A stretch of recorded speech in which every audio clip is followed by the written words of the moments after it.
At 9:17 on a Tuesday morning, Tom was already behind. Not in the dramatic way. Not sprinting through the parking lot with coffee on his shirt. Not sending apology emails. Nothing that obvious. He was behind in the quiet way that matters more. 3 unread Slack messages. 2 tabs open on a spreadsheet he still hadn't updated. A manager waiting for a quick revision that somehow always took an hour and a half. He was moving, technically. Typing. Clicking. Nodding in meetings. But if you watched him long enough, you noticed something strange. Tom was never in a rush. He didn't chase praise. He didn't volunteer for extra projects. He didn't stay late to be seen staying late. He answered questions with the same flat, unpanicked voice whether the building was on fire or somebody just wanted a file renamed. People called him lazy. And every 6 months, somebody newer would whisper the same prediction. He's gotta be next. Then reorg season would come. Budget cuts. Performance reviews. Random phrases like resource optimization and strategic alignment.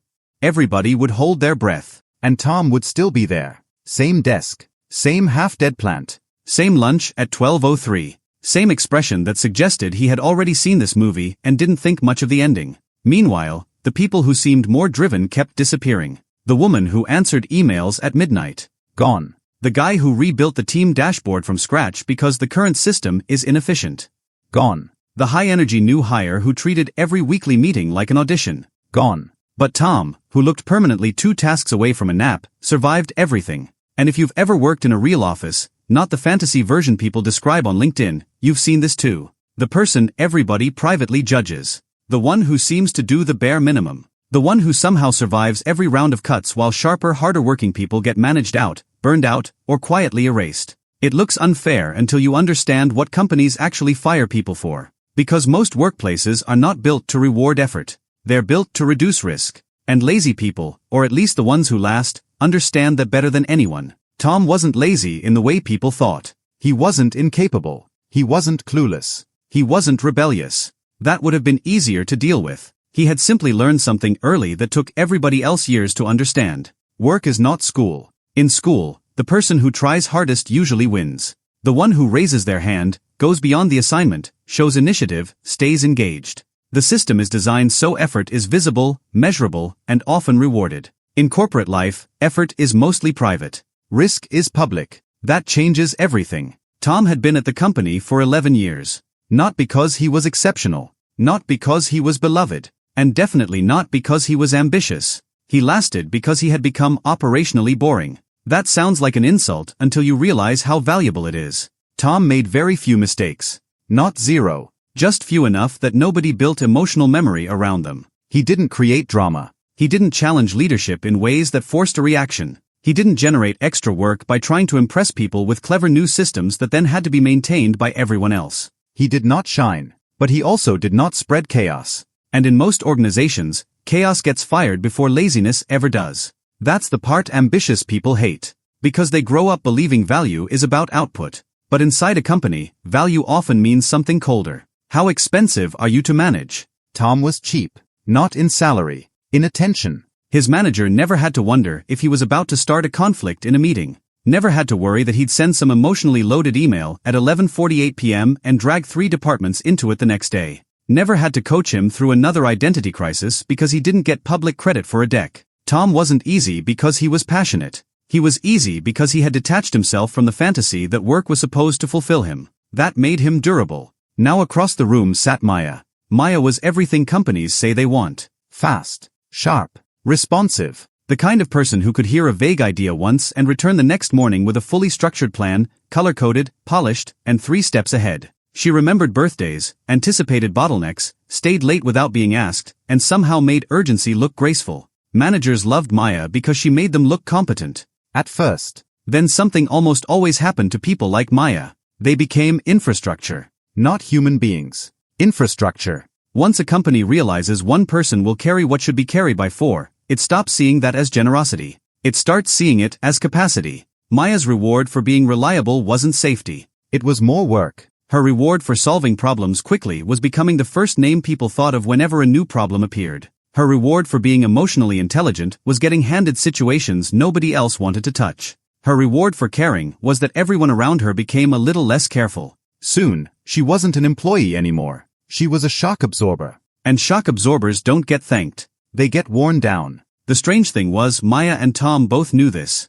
But only one of them behaved like they knew it. You could see the difference in meetings. When a senior director threw out a messy last-minute request, Maya leaned forward. Tom leaned back. Maya's brain would start solving immediately. She would imagine the consequences, the timeline, the dependencies, the people who would be disappointed if she said no. Tom would do the opposite. He would wait.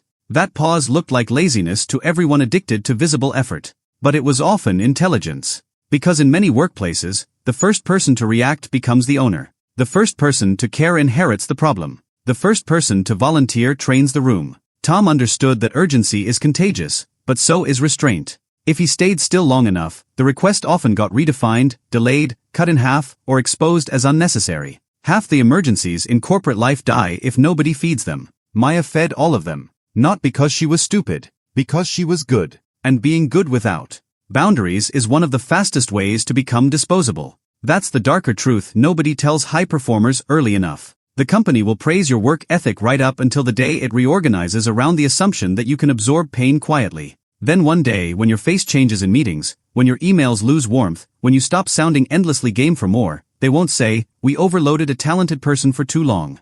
They'll say you're losing energy. They'll say you seem disengaged. They'll say the role may no longer be the right fit. That's how the machine protects itself. It turns your exhaustion into your personality. Tom never let that happen. He had rules, though nobody called them rules. He delivered just enough that nobody had a reason to chase him, but not so much that expectations permanently ratcheted upward. He was helpful, but never transformational. Reliable, but never heroic. Present, but never emotionally available enough to become the workplace's emergency contact. That is not laziness. That is camouflage. And yes, some people hearing this will resist it because it feels cynical. They want to believe the best worker wins. They want to believe companies can see who is carrying the team. They want merit to be legible. Sometimes it is. A lot of the time, it isn't. Because firing decisions are rarely pure moral judgments about who deserves to stay. They're messy, political, emotional calculations made by tired people protecting budgets, reputations, and their own immediate stress. When layoffs come, leaders do not sit in a bright room and calmly ask, who contributes the most total value over time? They ask more frightened questions. Who creates visible problems? Who costs too much? Who challenges us? Who feels difficult? Who can be removed without causing a scene we don't want to manage? Lazy people who have mastered invisibility are often safe because they've become strangely frictionless. Not impressive, frictionless. And friction, more than underperformance, is what organizations punish. Think about the employee who misses targets but keeps a low profile, stays agreeable, and never threatens anyone's status. Then think about the employee who performs well but asks uncomfortable questions, notices inefficiencies out loud, refuses nonsense deadlines, or makes leadership feel vaguely exposed. Which one feels more dangerous inside a political system? Not worse. Dangerous. That's the category that gets people fired. Tom understood power without ever discussing power. He knew that most managers don't want brilliance if brilliance comes with management overhead. They want predictability. They want someone whose name doesn't tighten their chest when it appears on their screen. He had made himself into workplace furniture. Hard to admire. Harder to remove. Maya, on the other hand, still believed she could outwork ambiguity. That if she just kept being excellent enough, clear enough, useful enough, the system would eventually become fair. But systems don't become fair because one person behaves beautifully inside them. They become efficient at using that person. One Thursday evening, around 7:40, Maya was still in the office. Not because anyone asked. Because a client presentation had changed direction twice, a senior VP wanted revised numbers before morning, and two people on her team had already signed off for the day after casually saying, "You're so much better at this stuff anyway." Tom passed her desk on the way out. He looked at the screen, then at her face, then at the takeout container she hadn't opened. "You know," he said, "if you save this tonight, they'll break it again tomorrow." It wasn't comforting. It wasn't warm. It almost sounded rude. Maya laughed without humor. "Somebody has to do it." Tom shrugged. "That's what they're hoping." Then he left. That line stayed with her longer than it should have. Because deep down, she knew he wasn't talking about the deck. He was talking about the role she had unconsciously agreed to play. The human patch. The person who closes every gap. The one who makes dysfunction survivable for everyone except herself. And once you see that, something shifts. Not overnight, but enough. You stop confusing constant motion with security. You stop believing that visible sacrifice automatically builds loyalty. You start noticing that many people who look lazy are actually just refusing to subsidize a broken system with their life force. Now, to be clear, there are genuinely lazy people. People who dump work on others, hide incompetence, and drift through jobs leaving small fires behind them. Some of them do get fired. Some of them should. But that's not usually the type people mean when they say, "How is that person still employed?" What they usually mean is this: how does someone who isn't trying very hard survive better than someone who is? And the answer is brutal. Because trying hard is not the same as being strategically safe. Some employees are like race cars. Fast, powerful, impressive, high maintenance. Some are like old refrigerators. Unremarkable, slightly ugly, always on, never dramatic. When a company gets anxious, it stops fantasizing about performance and starts protecting continuity. Guess what stays plugged in? This is why so many smart people become disillusioned in their late 20s or 30s. Not because they suddenly got lazy. Because they finally realized the workplace was never judging the full content of their character. It was measuring something narrower. Output, yes. But also compliance. Skill, yes. But also emotional cost. Talent, yes. But also whether your presence creates administrative weather. And once people realize that, they split. One group becomes bitter. They keep overgiving, but now with resentment humming underneath everything.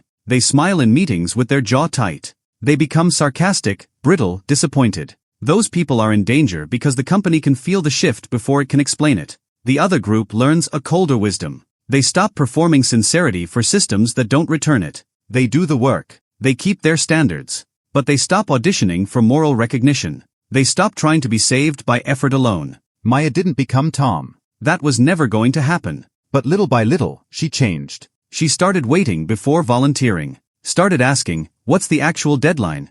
instead of accepting every deadline at face value. Started letting pauses exist in meetings long enough for other people to feel their own responsibilities. Started delivering excellent work without wrapping her whole identity around being the most dependable person in the room. And something surprising happened. She became harder to exploit. Not less valuable. Less available for silent extraction. That difference matters. Because the real opposite of laziness is not hard work. It's self-abandonment. And a lot of workplaces are filled with people who are not industrious so much as unable to tolerate the guilt of not overfunctioning. They call it professionalism. Sometimes it's fear. Fear of disappointing people. Fear of becoming invisible. Fear that if they stop proving themselves for 1 week, the room will finally admit they were replaceable all along. Tom had solved that fear years ago in his own crude way. He had accepted replaceability. Accepted that the company was not his family, not his judge, not his source of existential meaning. Once he accepted that, he became strangely calm. Maybe too calm.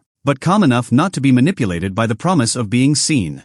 That's another reason lazy-seeming people often survive. They are less emotionally hooked. The workplace has less leverage over someone who does not need to be special there. The person desperate to be recognized can be pushed forever. The person who simply wants a stable arrangement is much harder to control. That's why the title feels true, even when it isn't literally true. Lazy people don't never get fired. It just feels that way because what we call laziness is often misread detachment. And detachment, in the modern workplace, can look a lot like power. Not glamorous power. Nothing cinematic. Just the power of not rushing every time someone else panics. The power of not volunteering your nervous system as company property. The power of understanding that if you become the fix for every structural problem, the structure will never change. It will just keep feeding on you. So the next time you see the quiet employee who seems weirdly unbothered, don't assume they know less than you. They may have simply learned the one lesson ambitious people resist the longest. Your job is not to prove your worth to a machine that profits from your overextension. Your job is to understand the machine well enough that it cannot mistake your devotion for free fuel. And if that sounds unsettling, good. It should. Because a lot of people are not tired from working hard. They're tired from working hard in ways that make other people comfortable. Tom was never the hero of the office. Nobody wrote speeches about him. Nobody used him in recruiting decks. He would never be described as inspirational. But when the org chart changed again, and more bright, exhausted, high-potential people vanished into polite exit calls, he was still there, opening his lunch at 12:03, untroubled as weather. Not because the system loved him. Because he never gave it enough of himself to become hungry for more. And in a world that rewards availability until it breaks you, that may be the most unsettling survival skill of all.